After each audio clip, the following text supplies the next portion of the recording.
कहाँ चले गए प्राणनाथ, मुझे छोड़कर कहाँ चले गए।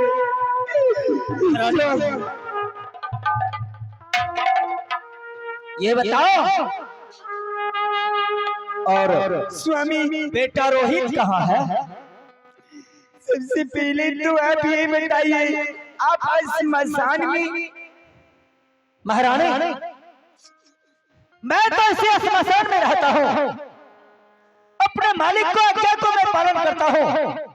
इस स्मशान घाट का मैं पहरेदार हूँ। क्या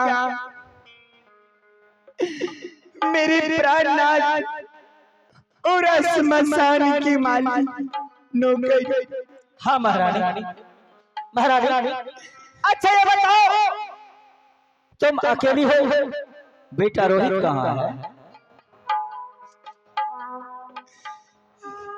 स्वामी महारानी, पुत्र रोहित, स्वामी पुत्र रोहित को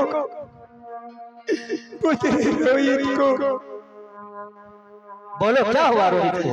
पुत्र रोहित को क्या हुआ?